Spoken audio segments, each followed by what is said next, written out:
شريك له ونشهد أن سيدنا وسندنا وحبيبنا وشفيعنا وطبيبنا وطبيب أرواحنا وأولانا ومولانا محمدا عبده ورسوله الذي أرسله الله تعالى إلى الخلق بالحق بشيرا ونذيرا وداعيا إلى الله بإذنه وسراجا وقمرا منيرا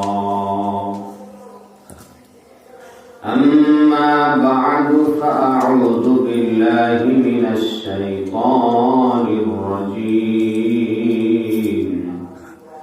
بسم الله الرحمن الرحيم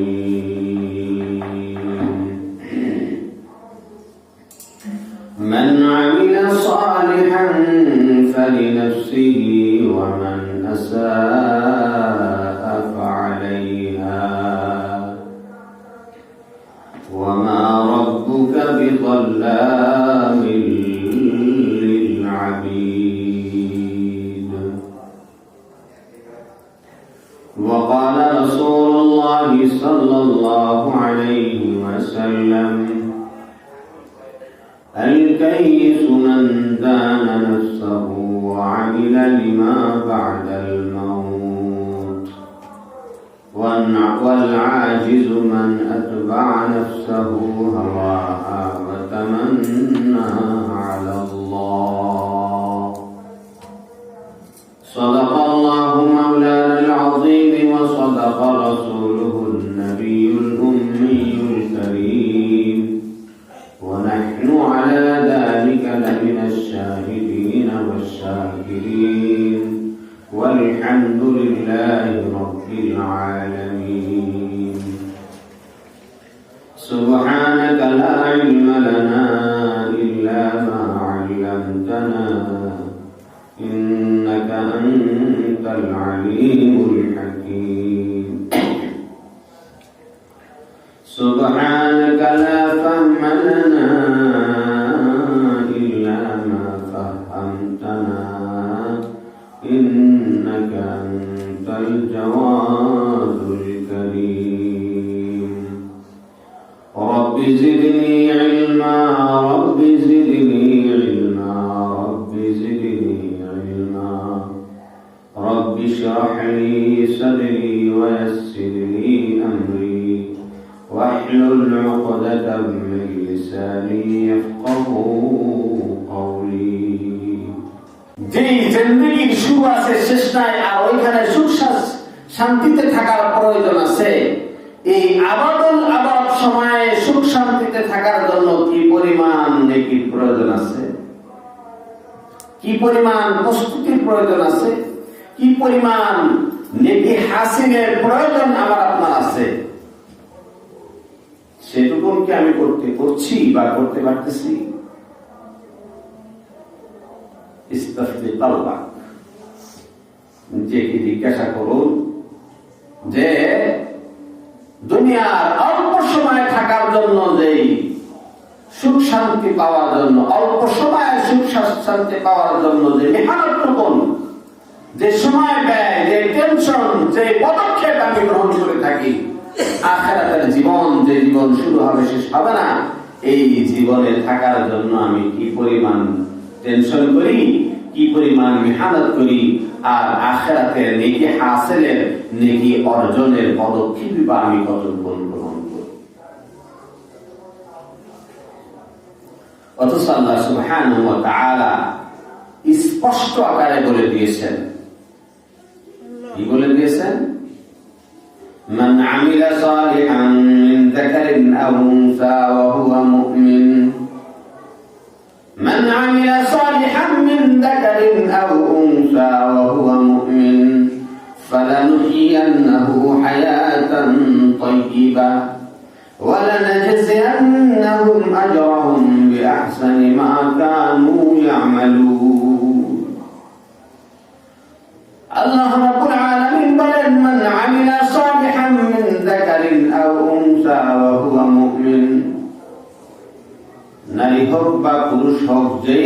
সালেহ করবে ঈমান অবস্থায়। ঈমানদার নারী অথবা ঈমানদার পুরুষ যেই আমলে সালেহ করবে, এই আমলে সালেহের বদৌলতে আল্লাহ রাব্বুল আলামিন নেকি দান করবেন। নেকি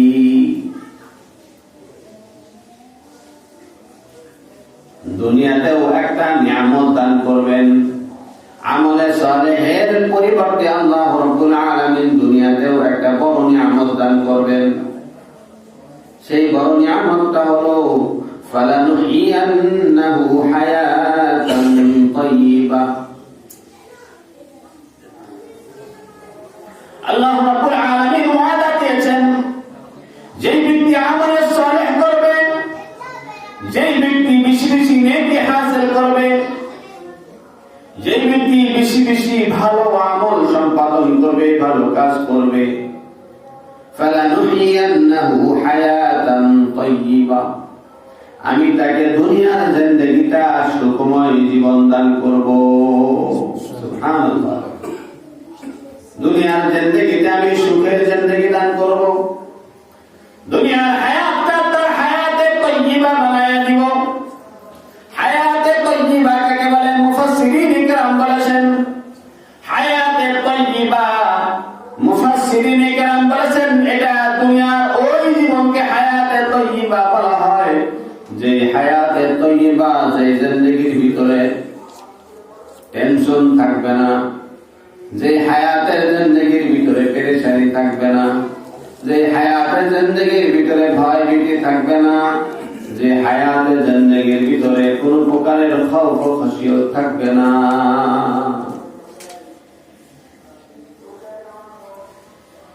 দুনিয়ার প্রতিটা মানুষ আমরা চাই আমরা যেন দুনিয়ার জিন্দেগিটা সুখের জিন্দেগিতে অতিবাহিত করতে পারি। দুনিয়ায় এমন কোন বোকা মানুষটাও নাই যে মানুষটা দুনিয়ার জিন্দেগিতে কষ্টে কালাতিপাত করতে চায়। দুনিয়ার এমন পাগল মানুষও নাই যে মানুষটা দুনিয়ার জিন্দেগিতে অসুখ বেসুখে কষ্টে যাতনায় অতিবাহিত করতে চায়। বরং দুনিয়ার প্রতিটা মানুষ চায় যে দুনিয়ার জিন্দেগিটা আমার আপনার জন্য সুখময় হয়। দুনিয়ার হায়াতের জিন্দেগিতে সুখের জীবন সবাই চায়। দুনিয়ার হায়াতের এই জিন্দেগিটায় বিপদ আপদ বা মুসিবত মুক্ত ভাবে থাকতে সবাই চায়। কিন্তু আমার জিজ্ঞাসা হলো, দুনিয়াতে এমন জিন্দেগি কি সবাই পায়? পায় না।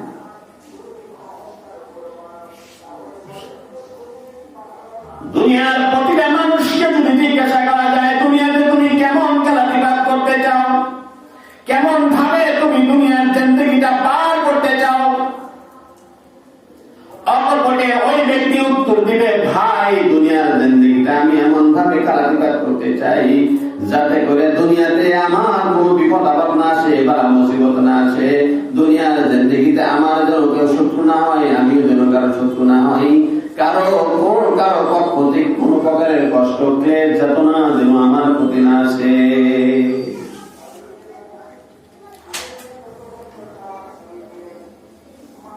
দুনিয়ার মানুষটা দুনিয়াতে বসবাস করার জন্য যে হায়াতটা চায়, দুনিয়ার প্রতিটা মানুষের অন্তরের ভিতরে যে জিন্দেগিটা কল্পনা করে, দুনিয়ার প্রতিটা মানুষ দুনিয়ার যে জীবনটা নিজেদের কল্পনার ভিতরে নিয়ে আসে এবং ওইভাবে তারা জীবনটা সাজাইতে চায়, ওই জীবনটাই হলো হায়াতে তাইয়্যিবা। ওই হায়াতটাই হলো হায়াতে তাইয়্যিবা, যেই হায়াতটা আমি আপনি সবাই চাই। কিন্তু আল্লাহ রাব্বুল আলামিন ওই হায়াতটাই দিবেন যে হায়াতটা আমি চাই, দুনিয়ার তাবৎ মানুষরা চায়। ওই হায়াতটাই আল্লাহ রাব্বুল আলামিন দেওয়ার ওয়াদা করেছেন, কিন্তু মাগনা দিবেন না, এমনি দিবেন না, শর্ত সাপেক্ষে দিবেন। সেই শর্তটা হলো এই আমলে সালেহ। সেই শর্তটা কি? আমলে সালেহ। মান আমিলা সালিহান মিন যাকারিন আও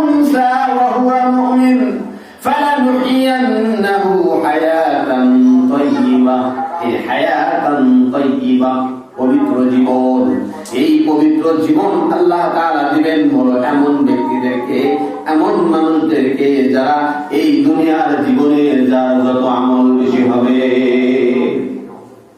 দুনিয়ার হায়াতের জিন্দেগির ভিতরে যার আমলে সালেহের পুঁজি বেশি, যার আমলে সালেহের পালা ভারী, যার তাকে আল্লাহ রাব্বুল আলামিন এই দুনিয়ার জিন্দেগিটাই সুখময় জিন্দেগি দান করবেন, এই দুনিয়ার ভিতরে ঋণমুক্ত জীবন দান করবেন, এই দুনিয়ার জিন্দেগিটা ইজ্জতের জিন্দেগি বানায় দিবেন, এই দুনিয়ার জীবনটা সুখ স্বাচ্ছন্দ্যের জীবন বানায় দিবেন। মাগনা মাগনা করবেন না, আমলে সালেহের পরিবর্তে আল্লাহ রাব্বুল আলামিন তার হায়াতে তয়্যিবা বানায় দিবেন। দুনিয়ার কর্মচারীদেরকেও যদি আমরা কিছু দেওয়ার ইচ্ছা করি, শর্ত লাগায়া দেই। আমার কোম্পানির ভিতরে যে যত ভালো পারফরমেন্স করতে পারবে তার জন্য বোনাস আছে, বোনাস। তার জন্য ভিন্ন কিছু পাওনা রয়েছে, যে যত ভালো কিছু করতে পারবে তার জন্য তত বেশি। মাস শেষে বছর শেষে দেখা যায় সব কর্মচারীরা সমান পায় না। মায়না এবং বেতনের অতিরিক্ত পায় বটে, কিন্তু সবাই সমান পায় না, কেউ কম পায় কেউ বেশি পায়। কারণ হল